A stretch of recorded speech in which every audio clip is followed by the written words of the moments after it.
Dokdo belongs to Japan. Kakao is making a huge profit, and everyone is worried about China. Plus, I talk about whether or not Korean students are lazy, and we travel down to Daegu. Stay tuned. The QiRanger Podcast starts now.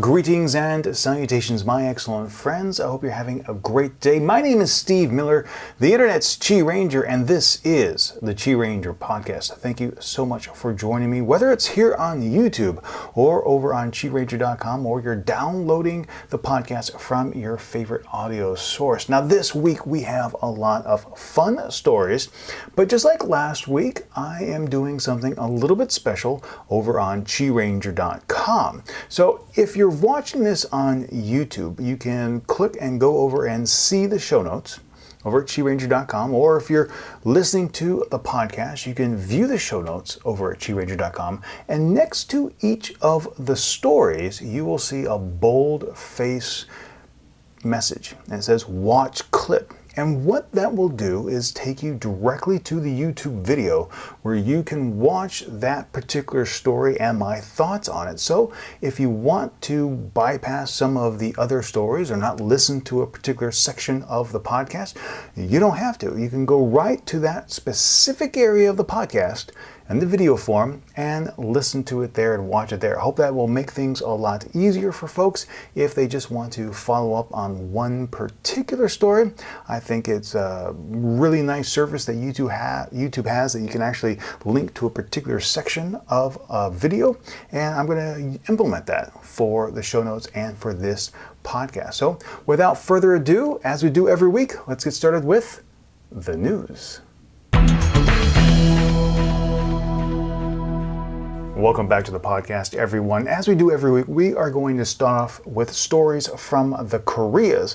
And probably one of the biggest stories coming out of Korea the last few days has been the recent updates on Kaesong. Now, this is almost like a never-ending story.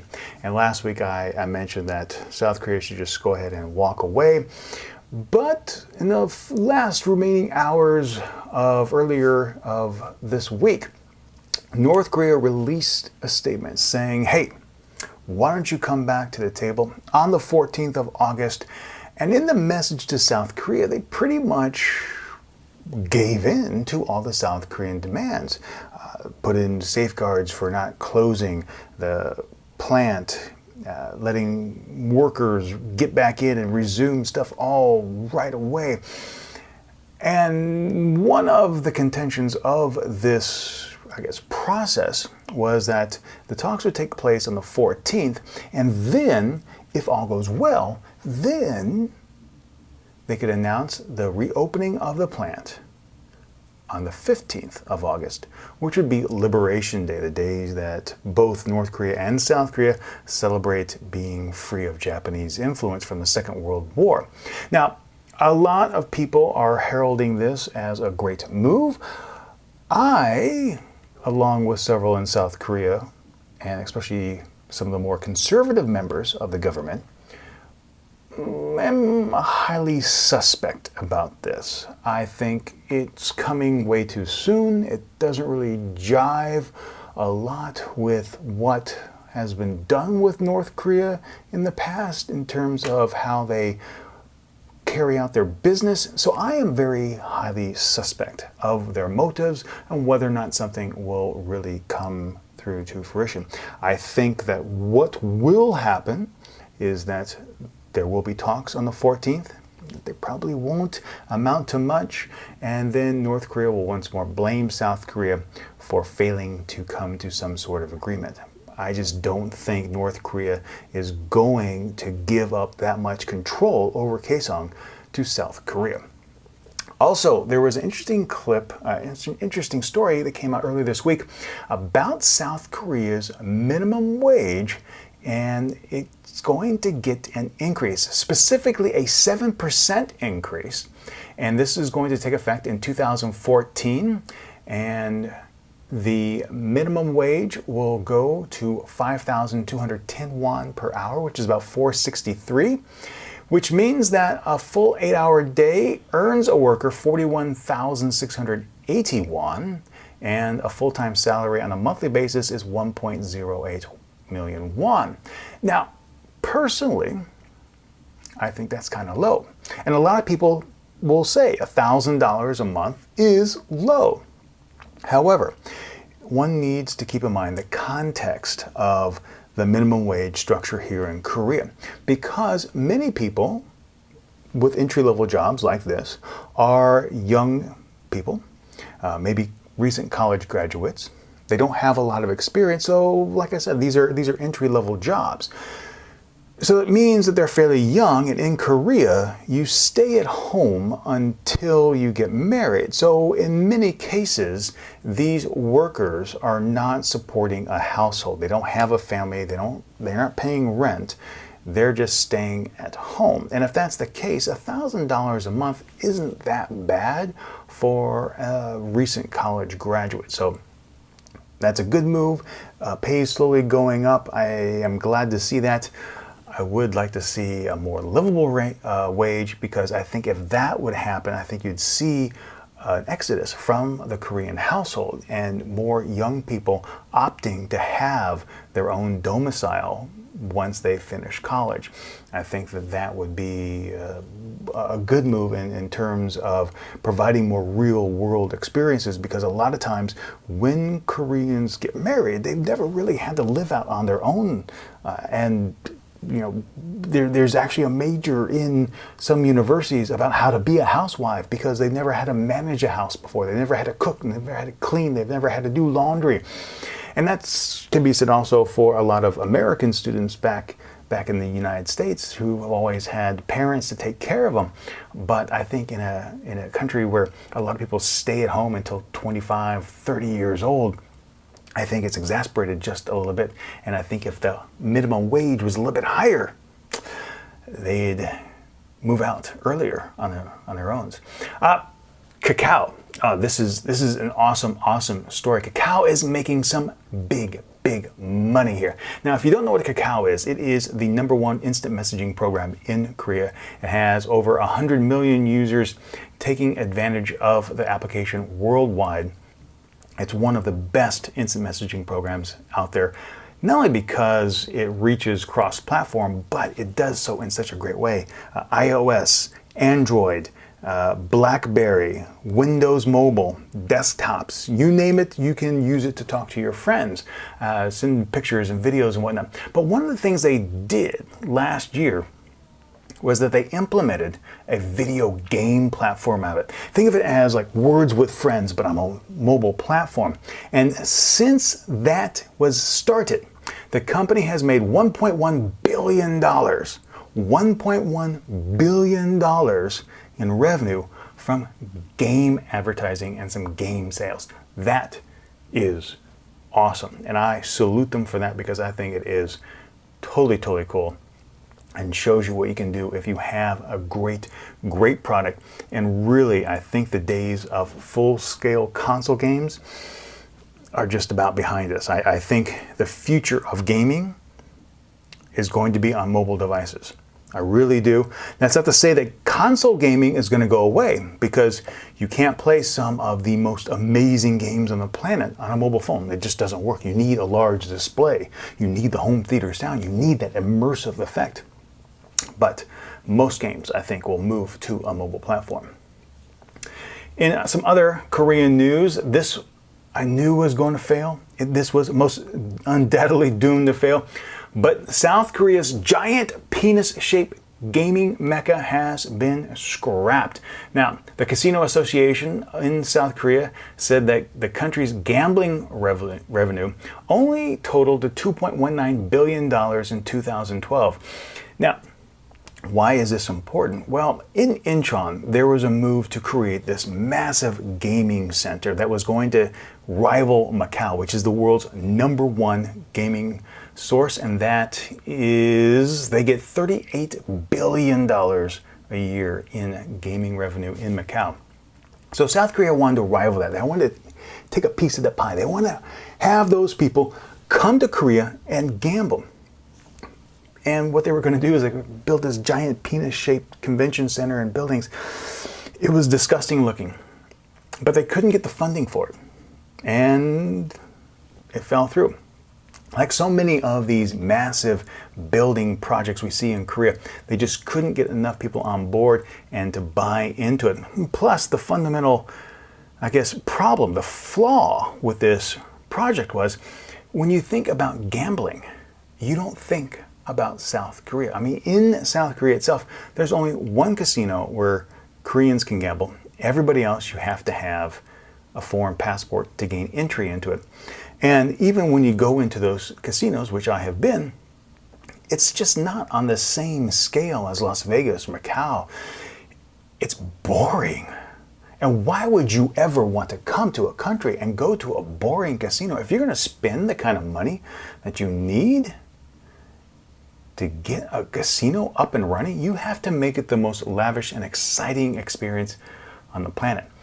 And this is nowhere near what it needed to be. Asiana has been hit with a $5 million lawsuit. A Chinese passenger of Asiana Flight 214 has sued the carrier for $5 million following serious injuries he sustained during the July's crash. Now, what makes this interesting is that the Montreal Convention states that passengers can only bring lawsuit in the country of origin or where the airline is based. Now, Mr. Xi's tickets were purchased by his son in the United States, which may give him access to the U.S. courts, which are far more generous in terms of doling out damage in these kinds of cases.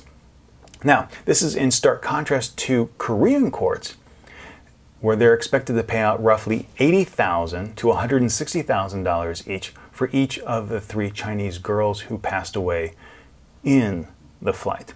And those claiming post-traumatic stress disorder will most likely be out of luck, as the typical payout for such claims is about $11,500, and legal fees to try and claim that are going to be about $8,800.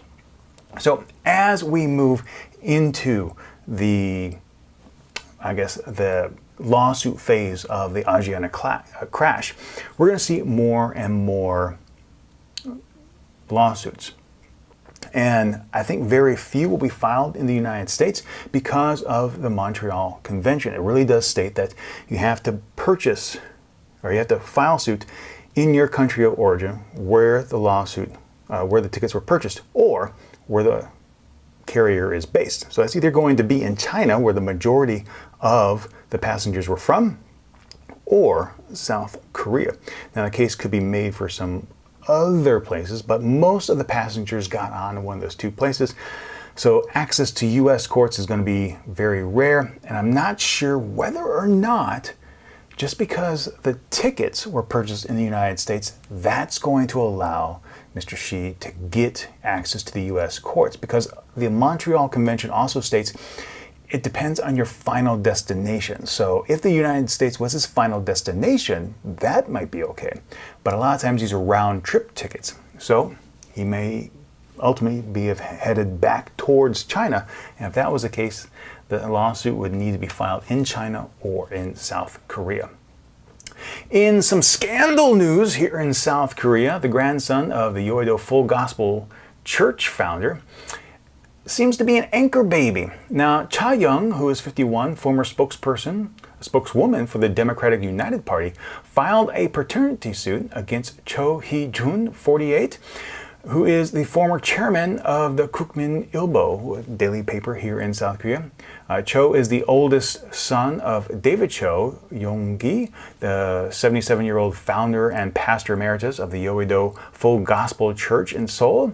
Now, the report said that she asked for 100 million won for child expenses. Cha claims that she divorced her husband, then went to Hawaii in 2002, gave birth, and she's bringing the claim forward now because the family had failed to uphold promises of child support that they had made previously.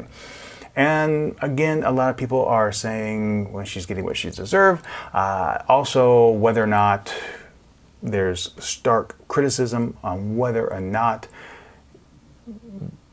she really should have gone to the United States. Why did she go to the United States just to have the baby? It does appear to be an anchor baby. and all the social ramifications that come up with that.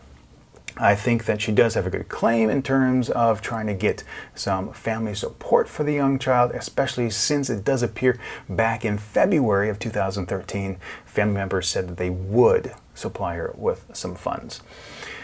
And now finally, as we get to the last couple stories about the Koreas, we're going to talk about Dokdo. Now, I have long maintained that Dokdo is Korean territory, but there are a lot of issues with Dokdo. Now, Seoul, the government of Korea, has in the past years spent a lot of money marketing Dokdo, especially in Japan and as well as other places around the world, that Dokdo is in fact Korean territory. And they did this really because of some stances that Japan was making in terms of holding Takeshima Day and listing the area as Japanese territory in textbooks. But they have found that their efforts really haven't made a great return. And they're actually going to slash the budget for this marketing 18%. And they should. It is a colossal waste of money because aside from people in Korea and people in Japan, no one cares. I understand why it is such an important issue for Koreans. But in terms of trying to get other people around the world to understand why this is such an important message, an important thing for Koreans, they're doing a horrible job and they're just wasting money, wasting millions of dollars. Now, the other flip side of this is that the Tokyo government asked 3,000 Japanese citizens, and 60.7% said in the survey that the islets belonged to Japan and that they were illegally occupied by Koreans. Now, in the survey, there were 1,784 respondents over the age of 20, but, and here's the kicker, not a lot of information was released on how this survey was carried out. Was it valuable in terms of the population? Was it a truly random sample? Was the survey conducted in a neutral manner, or was it biased? In any case, once the results came about, there of course was more discussion about what to do with Japan in regards to Dokdo. And South Korea sent messages diplomatically to Japan saying they were very concerned about the results and very unhappy that Tokyo released the survey. So we'll see what happens with that. Again, it's an issue for these two countries, and I really have to believe that a lot of times both Tokyo and Seoul are just trying to push each other's buttons when it comes to these small islets. Now, I know that the reason why there is so much controversy over them is really about the resources in the area, but come on. There's got to be a solution that will finally normalize relations and allow people to finally move on. All right, now we're going to move on to East Asian news, and one of the big stories coming out of Japan, of course, is the Fukushima nuclear plant, because it has come to light that there is still a lot of radioactive material flowing into the water around the plant, and really have no idea how people are going to contain that. And it's also starting to affect tourism to Japan. A lot of people here in Korea are canceling trips to go to Japan because of fears over radioactive poisoning. Now, TEPCO has been trying to get everything together, but they don't have a handle on it. It seems to keep on getting worse. And they have announced that the government appears to be going to move into a position that they're actually going to help financially start assisting with the cleanup. They said that the government will take a step forward to help the organization meet its business obligations, meaning that whether that obligation is cleaning up the plant or being able to stay afloat in business, it looks like the government of Japan is going to get its hands in the mix directly. China is unhappy with the United States as the United States has passed a resolution condemning several actions by China. Now, these really do include the extension of its territory, including most of the South China Sea, and sending surveillance ships into disputed areas with Japan. Now, the resolution was proposed by a minority of the senators that took heed of neither history or facts, unjustifiably blaming China and sending the wrong message. And this is a quote from China's foreign ministry. A lot of people are really, really concerned about China, not only because of their extension of territorial claims into the South China Sea, which is pretty much all of it now. It overlaps Thailand, Vietnam, Philippines, and Malaysia. So a lot of countries are really, really trying to get a hand on what is going to happen in this area. Earlier, I think it was last year, that once China really unfurled this new map of their territorial claims, the Philippines briefly disallowed anyone entering into their country with that new passport because of the objection they had to that territorial claim. So it really needs to see how this can be resolved and who really owns the sea. Now, these parties who are involved in the conflict, the dispute, as I mentioned, Philippines, also Brunei, Malaysia, Vietnam, and Taiwan, I believe also Thailand as well, they have asked China to go to the International Arbitration Committee to hammer things out, to come out to some reasonable conclusion. Now, China has said no. So now it's in this limbo as to what's going to happen. And as China continues to expand its presence with more military might in the area, you don't know if you're going to have some armed conflict along the way. As I mentioned last week, that Japan has pledged to give ships to the Philippines. The U.S. is following suit. You now have a new warship coming out of Japan. You have more warships coming out of China. It's just not a good environment.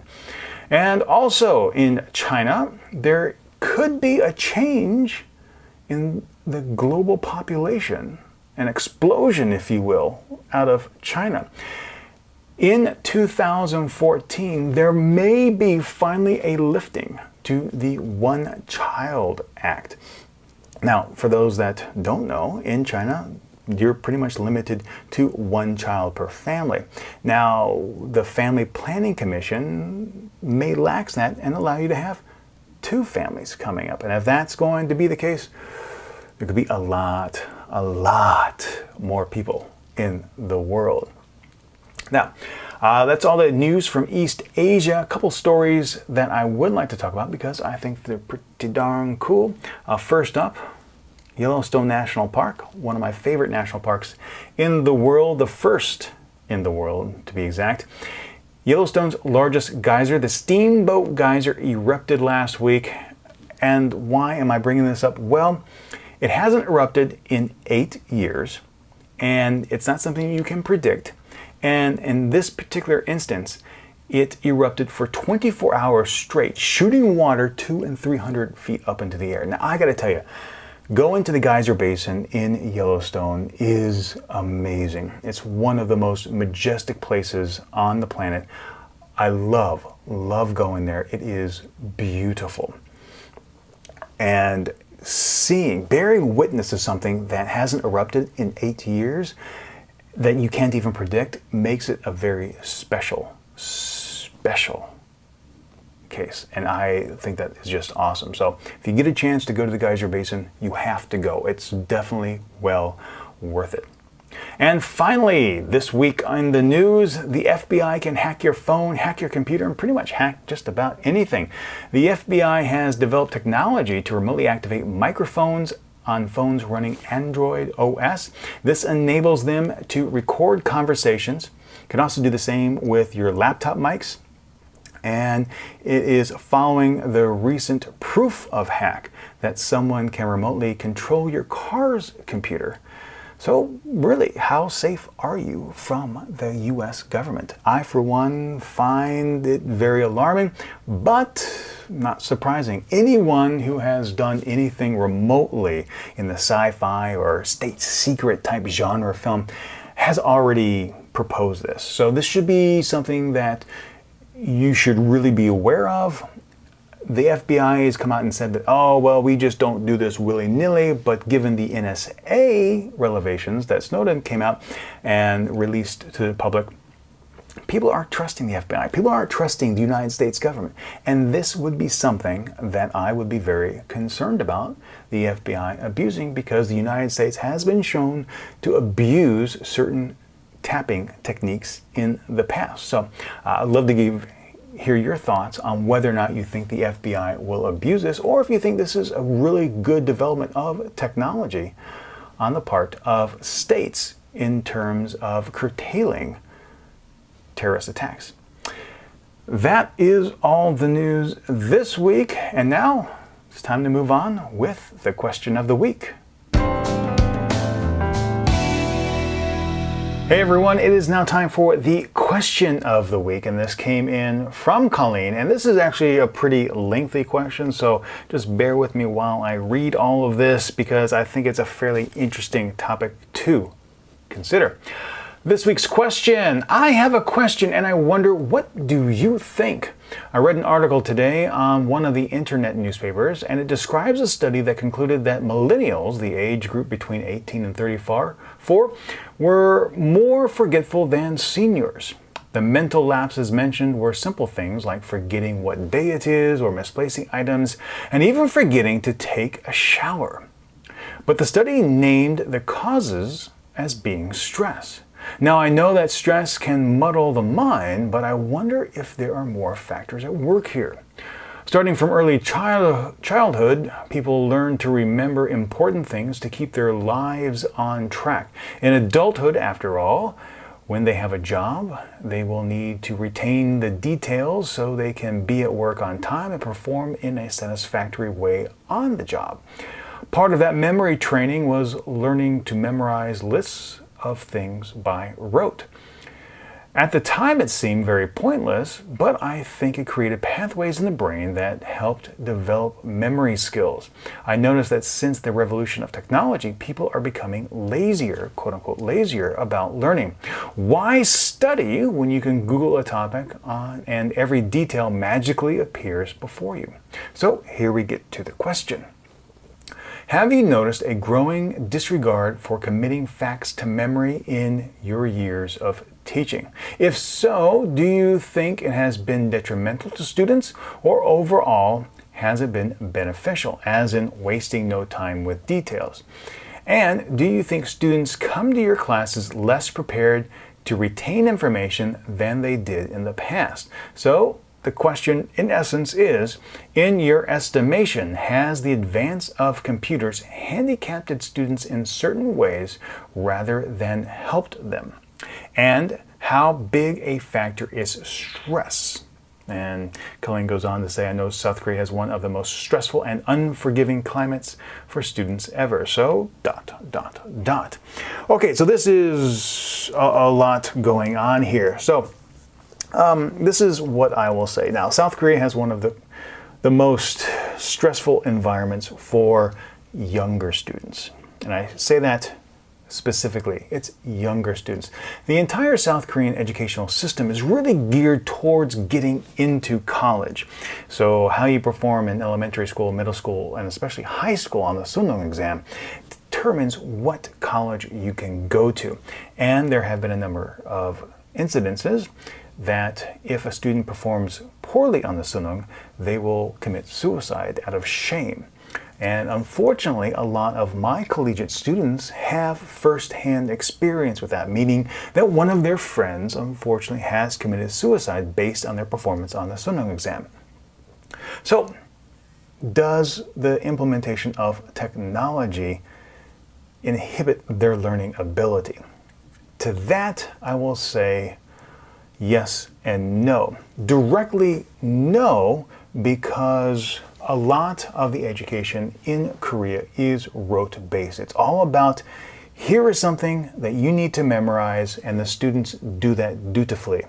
The problem becomes whether or not they can apply that knowledge in an out-of-the-box experience. A lot of times when I was teaching my students, we would go through an exercise, in this case, an English exercise, reading a passage. And if I asked them questions that were pretty much verbatim from the story, they would be able to give me the correct answers.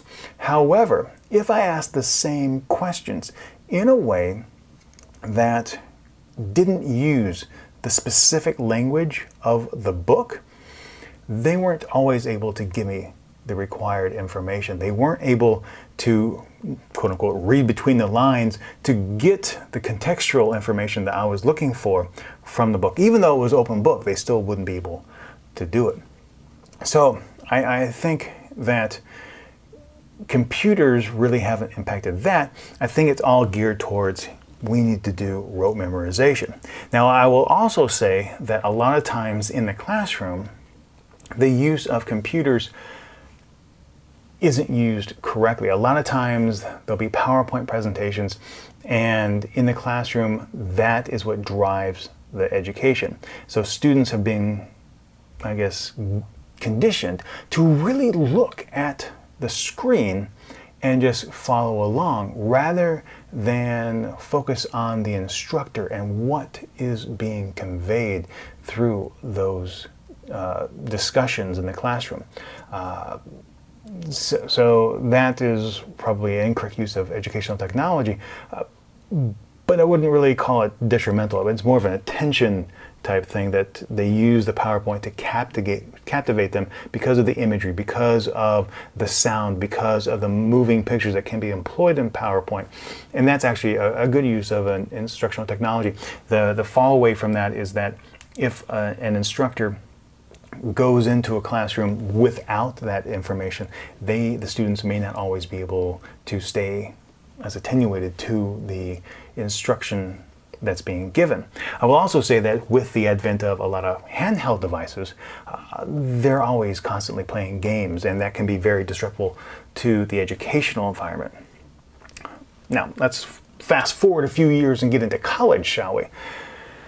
This becomes a problem because once a student gets into college, throughout their entire life, they've had a lot of people writing them to make sure that they perform well. And once they get into the university setting, that all falls away. Your whole goal is to get into college. So once you're in college, you don't have that same kind of structure in your life. So I have students who will not take a required test in my class, that's 20% of their grade, simply because, quote unquote, they don't have time. In a 4-month semester, I'm sorry, you have time to go take a 2-hour test. Especially if it's 20% of your grade, you have time to take this test. And in terms of showing up to my class, I teach conversational English. It's not part of your major, so a lot of times they are less prepared for that. I will say that for their major classes, I see them taking a great amount of time in preparation for exams there. Not so much in elective type classes. Even though my class is required to graduate, I just don't see them putting in the same efforts for that.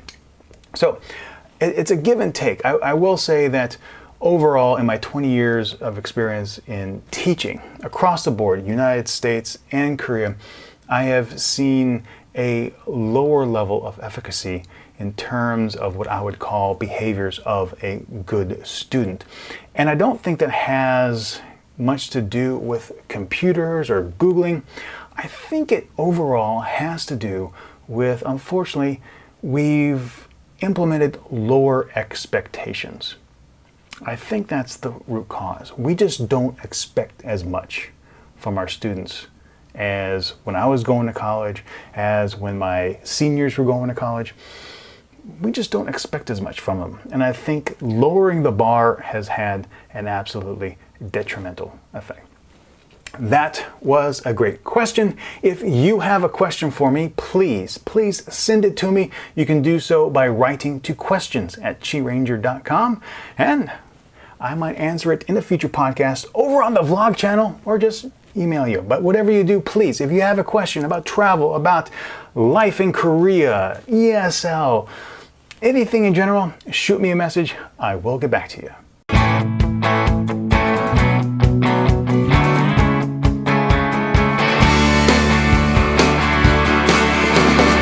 This week on QiRanger RTW Travel Talk Around the World, we are heading down to Daegu, and this segment originally aired on TBS EFM 101.3 in Seoul.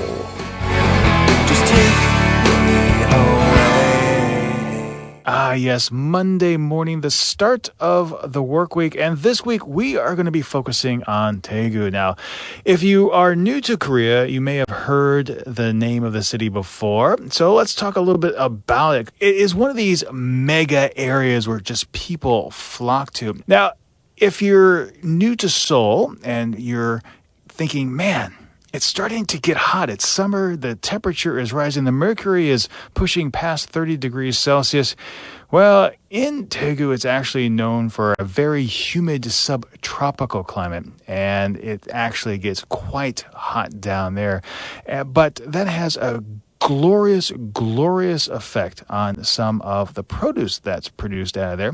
And it actually produces some of the best apples in Korea, giving the city its name, the Apple City. And previously, there was a huge I guess you want to say textile industry down in the city as well. So one of the other nicknames of the city is, of course, the Textile City. But for me, what I think of when I think of Daegu is the food, because I love to eat, and Daegu actually has some amazing meals that you can find down there. Now, one of my, I guess, absolute favorites to eat here in Korea is galbijjim. But in Daegu, they actually have their own kind of unique take on it called jjimgalbi. Now, this is very similar, but the main difference between galbijjim and jjimgalbi in Daegu is that rather than, I would say, seasoning it with soy sauce, they actually embrace the heat. So the meal is prepared with lots of red hot peppers, lots of garlic, and it has just a wonderful, bold, spicy flavor. And in some cases, you can order it so hot, it's said to numb your tongue. Now, I have never had anything that hot. I've been down to Daegu, and I love the heat. I love spicy dishes, and I've really never have found anything that was too hot for me, but I'm always ready to embrace a challenge. Now, one of the other unique dishes, and they said that you can pretty much only find it in Daegu, is napjang mandu, or flat dumplings.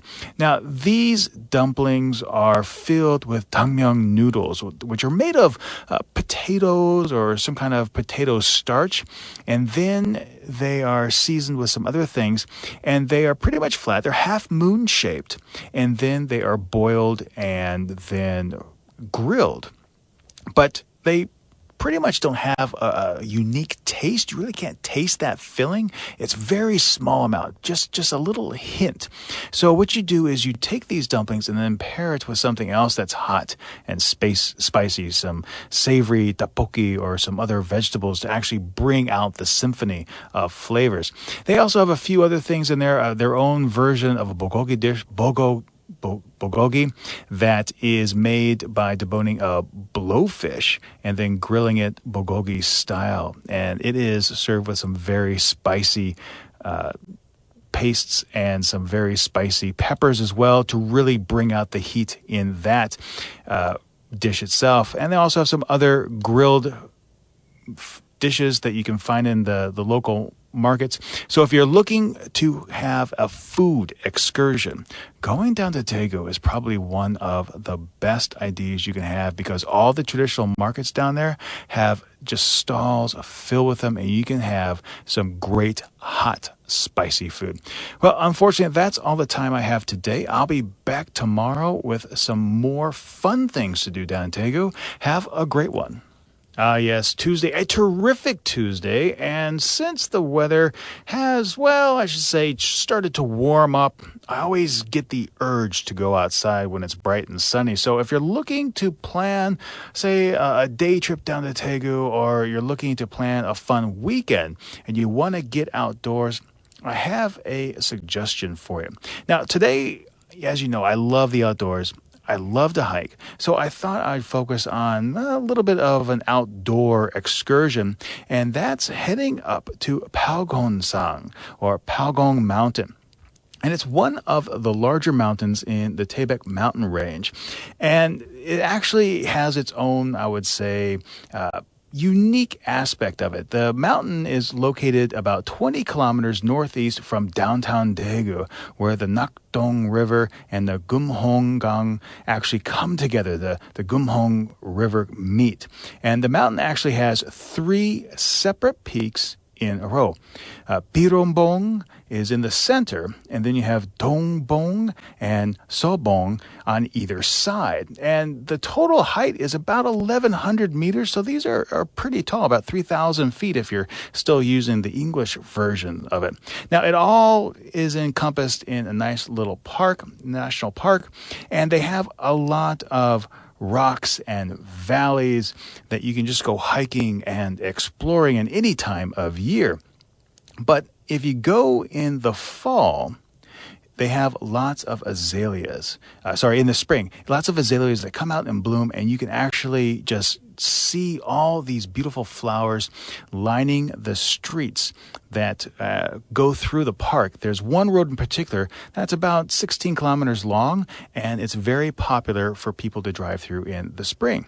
Now, there is a very unique statue of a Buddha that is there. It's called Gatbawi. Now, if you know your fun Korean games, you know Bawi means rock. So Gat is actually the traditional Korean name for the hat. So it looks like a Buddha wearing that traditional hat. So it's actually very interesting to go out there and see it because it's made of stone. But while you're there, you can also take an opportunity to go and see Donghwasa, or Donghwa Temple, which is also located on the south side of the mountain. Now, it is a little bit further away from Daegu City, but it is a great place to go and see some traditional Buddhist architecture. And it was built way back in the day of 493. Now, unfortunately, it did have some, attacks over the years, and it crumbled down. It was rebuilt finally, as we see it today, in 1732. Now, it is a very beautiful area, and the actual main prayer hall is actually segmented into 3 different parts at the front and on the side, and it has very natural-looking pillars in the main section, the main attraction of the worship hall, and it includes some very special Buddhist relics, some very special Buddhist statues inside the main hall. And if you're looking to go and see some amazing stuff, this is probably one of the better temples to go see in the area. The Daegu region actually has many, many temples, but this is probably one of my favorite because, of course, it's located on the mountain. So there's a couple of things you can do while outdoors in Daegu. So that's all the time I have today. I will be back tomorrow with a little bit more. Good morning. Hope you're having a fantastic start to the day. As you know, I said I had something special, something fun for you on this Wednesday, the hump day of the week. And I thought I would take a little of my little hometown fun, which I live in the Hwasong area, so we have the big fortress out there, and transport you all the way down to Daegu because they actually have a mountain fortress as well. Now, traditionally in Korea, the fortresses were built in the mountain away from the city. So you had the city center, and then should something drastic happen, the royalty and those in charge, as well as the population, could migrate out of the city and into the mountains to fortify and defend themselves. So here in Daegu, we have the Kaesong, which is the Kasan Mountain Fortress that is actually located not too far away from the metropolitan city. And it's actually located near where we talked about yesterday, Palgongsan. So it actually is really, really cool because it is one of the more unique fortresses in Korea. And the reason why I say that is because a lot of the fortresses in Korea have just one fortress wall. They have one big wall around the fortress, and that's it. But here and in Daegu, this particular fortress wall actually has 3 different layers. So they have an outer wall, a middle wall, and then an inner wall.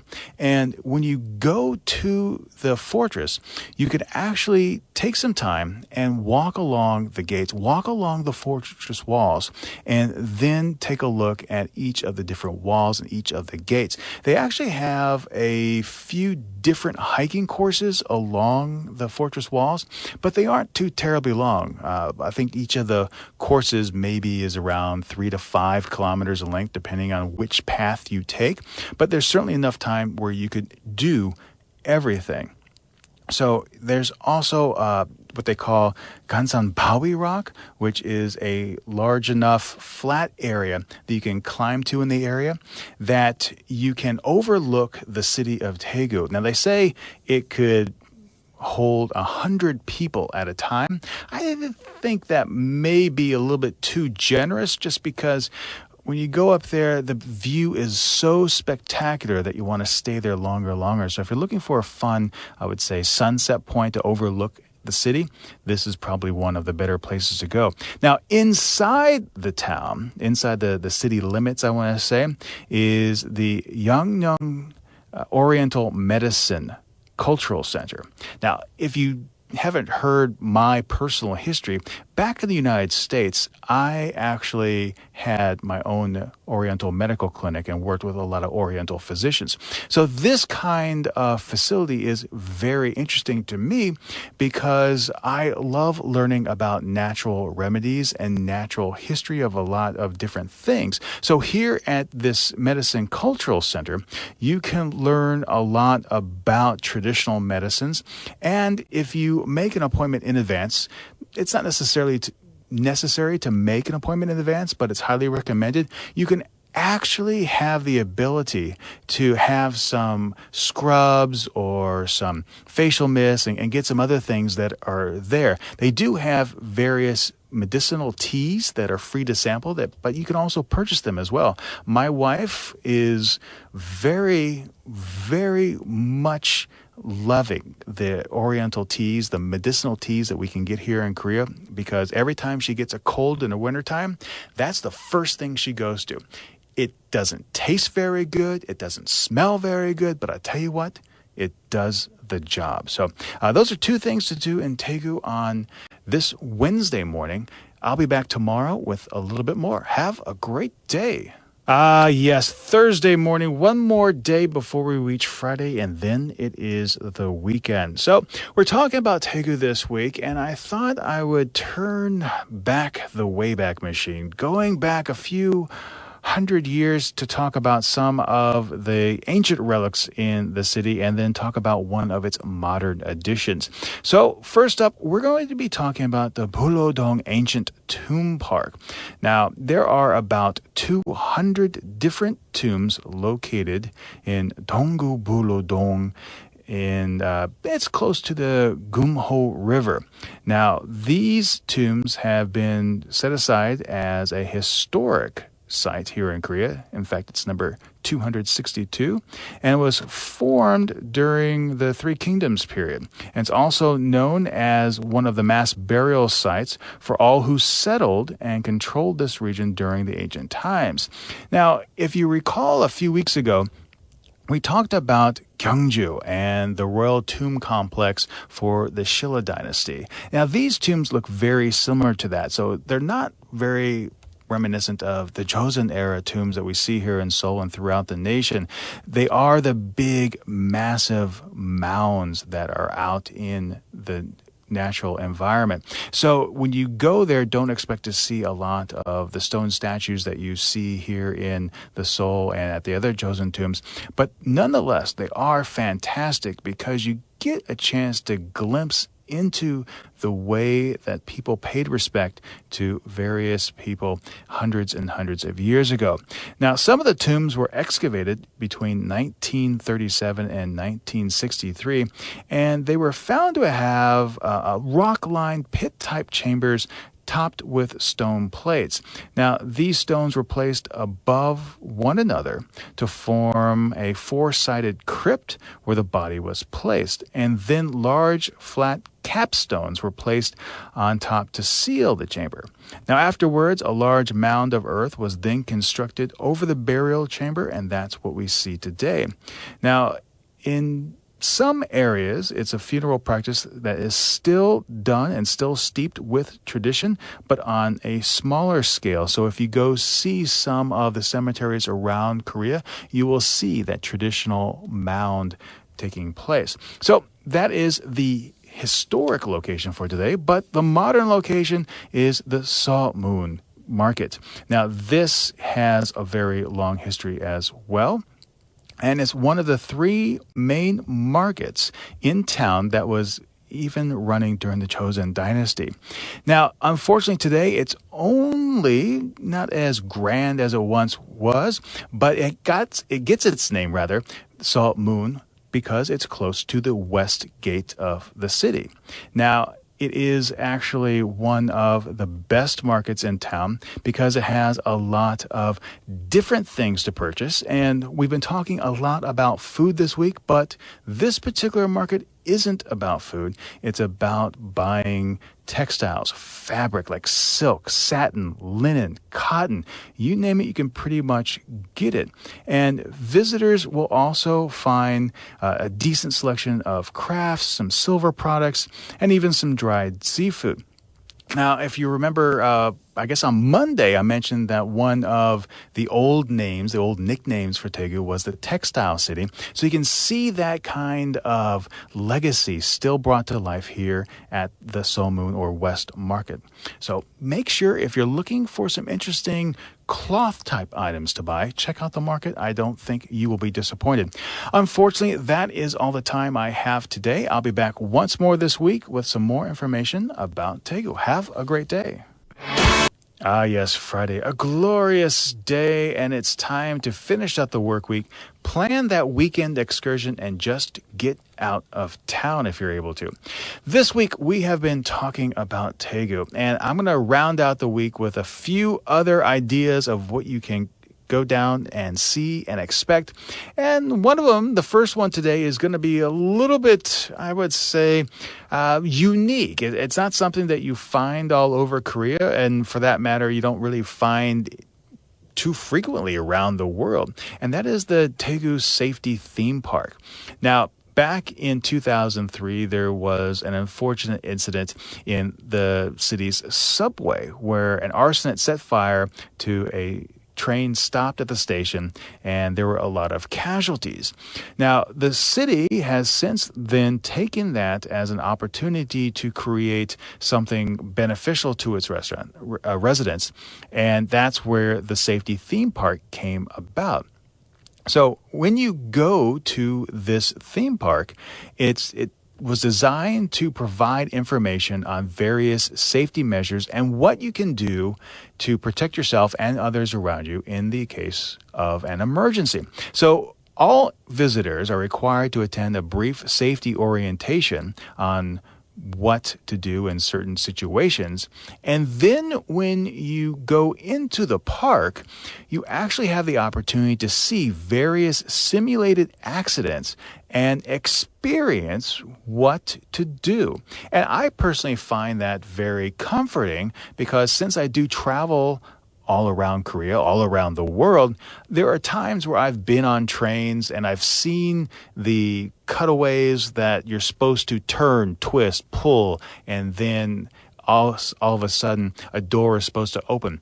But I would feel so much better if I could actually do that. I live in a very high-rise apartment, and one of the things I've always wanted to try is the emergency rope descent, because I always panic that if there is a fire, the elevators aren't going to work, the staircases are going to be blocked, and I'm going to have to use this emergency rope descent, and I'm not going to be able to figure out how to do it in a crunch situation. So being trapped underneath the trains, or being trapped underneath the surface in the subway tunnels, this would be just an enormous amount of comfort to be able to sit down and figure out how to manually open the subway doors.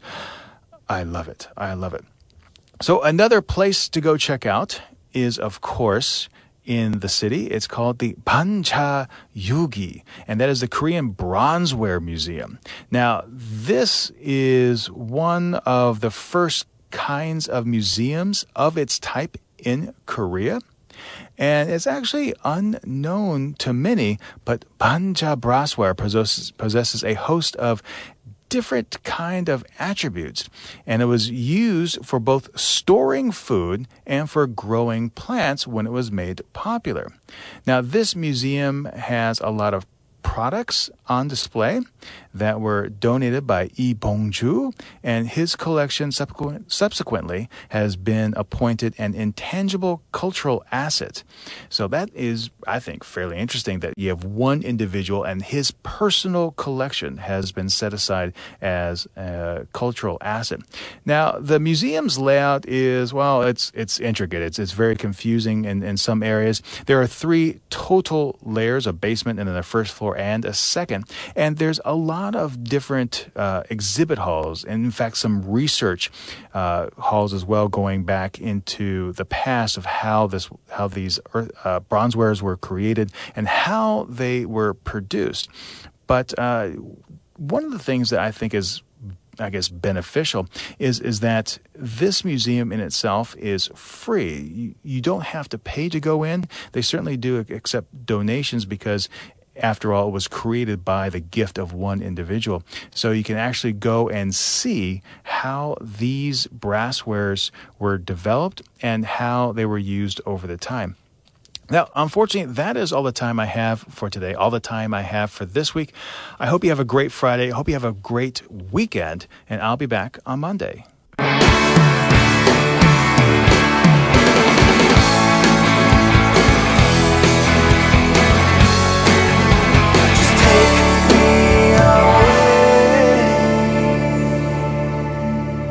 Well, believe it or not, my friends, that will just about do it for this week's podcast. I hope you enjoyed it. And again, thank you so much for taking part of your day to watch it either on YouTube, listen to it on QiRanger.com, or downloading the MP3 through your favorite RSS podcast listening program. I really do appreciate it. If you're an iTunes user, I would appreciate you logging in and leaving some feedback. Rate it, comment it. It's a way for the podcast to grow and possibly get featured over in the iTunes store. If you know of anyone who's interested in travel or is interested in Korea or East Asia and you think that they might like the podcast, I would also appreciate you sharing the podcast with them. Now, to keep up with everything that I do, probably one of the best ways to do that is to head on over to QiRanger.com and subscribe there. That way you can get the articles that I produce sent right to your mailbox, or you can load it into your favorite RSS feeder. But also make sure that you're subscribed to both my YouTube channels as well as Twitter, Facebook, Instagram, because I try to share a lot about what's going on in the area as well as what I am experiencing on the fly. It's a lot of fun for me, and I hope it's a lot of fun for you. If you have some feedback about the podcast, I would love to hear from you. You can send me an email at podcast@QiRanger.com. But until next time, remember to be true to yourself and always be awesome.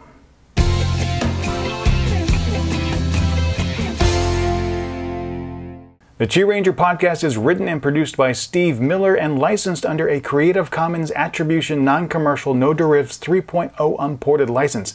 Morning Blue was written and performed by Josh Woodward.